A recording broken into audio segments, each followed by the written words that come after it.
Hi Josh friends, kumusta? And welcome back to my space, welcome back to my channel. So it's another soul story, Josh friends. And getting a story is very classic. It's all about taking responsibility. And if you're that type of person who's willing to make an account para sa iyang mga choices in life, sa iyang mga mistakes in life, I think this one is for you. And also, I've mentioned this one sa kung under social media account. Katubitang wala yun siya yung reward. There's no reward if mo give up ka sa kinabuhi. So I think this one is for you. So, kanina ang story, Josh friends, is naiusa ka village nga ruled by a king. And then kining a king, Josh friends, is ganahan siya nga i-instill sa iyang mga tao is kanang bitang mga valuable lessons in life. Ganahan siya tuluan ng iyang mga tao ingon ana, Josh friends. And then iyang gisugo iyang mga tao, Josh friends, nga nga siyang bag. So, ang tanang nga bag, Josh friends, gipapuno na niya og mga gold coins sa iyang mga tao. And then, sa katong mga main road, Josh friends, na siya dalan pa ingon sa kanang pa ingon sa market. Yes, kana siya is agianan gud siya sa mga tao. And then gisuko niya ang mga tao nga kanong bag mag ibutang niya dito, ibutang sa dalan tong bag, pero gidatugan atong dako kay nga bato, Josh friends, nga as in nakaali gyud siya, nakaabong siya sa dalan. So nadi sa ilalom atong bato, Josh friends, is nadi tong bag nga puno og gold coins. And then kanang King Josh friends is nana siya sa from afar, gatan-aw na siya kuyog siyang mga tao. And then one day na ining agi nga kanang negosyante.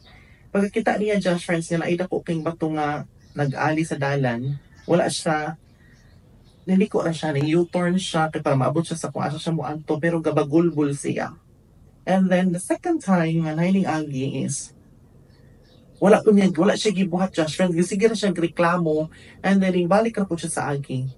And then, for the third time, na ining agi nga, usa ka farmer, yes, nga, gapasaan in taon siya sako, Josh friends, nga puno og humay. Pag-ano niya sa dalan, Josh friends, na may bato, yan gibutang ang sako, and then with all his effort, Josh friends, all his strength, yan yun ang ipaningkamutan nga matulod niya ang bato. And then, kabalo ka, Josh friends, bisag unsa kadako ng bato, natulod na niya kadaplin sa karsada. And then, pagligid sa bato, Josh friends, nakita niya tong bag. And then, the moment niya katong farmer, gi-open niya ang ang bag, puno siya og gold coins. And then, naanito'y sulat nga gibilin ang king.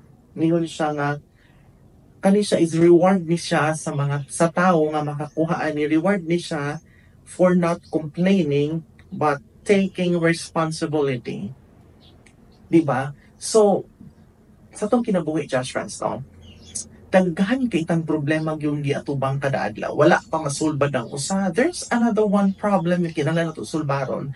And then plus other factors na to, Josh friends, ang mga tao nga nasa tong palibot nga, which is maka-trigger siya sa tong mga problema, which is makadungag siya sa factors sa tong mga problema kaning tao nga nasa tong palibot.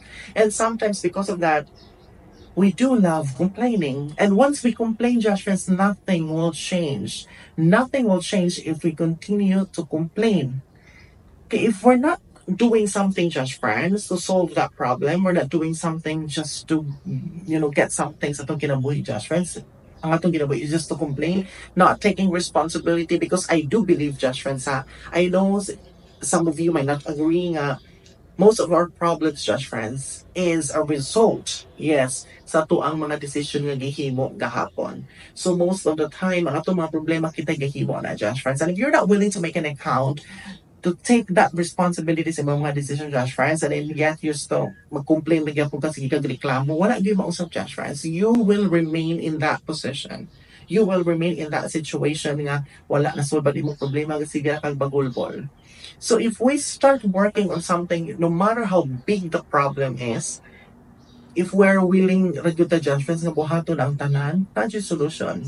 Yes, wala man ta pasagdai sa Ginoo. It's not like nagkitagaan ta na sa Ginoo nga problema, no. It's more of our decision nganong natin nga problema, and God is watching us. God is providing us the wisdom, the guidance to solve that problem. It's just that we're not willing to recognize His wisdom, recognize His guidance, because sometimes human pride, or mga to ang mga garbo sa kinabuhi, Josh friends, it's something mo na siya usa sa hindrance, mga hurdle nga imbis tabangan tagtao, di taganan o patabang sa tao, because we think kaya na to, di ba? Tungod sa to ang unhealthy nga garbo.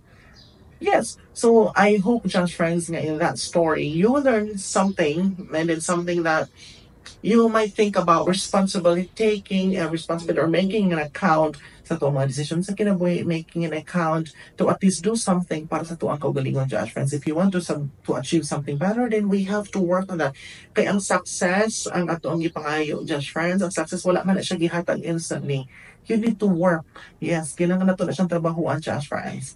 Dili na siya ihatag right away. Dili ko na siya ihatag on the spot without making any effort.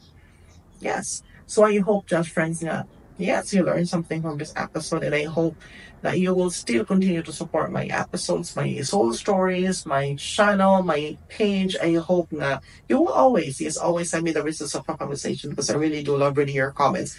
And I'm still hoping and I'm still praying that I can still see you on the next page.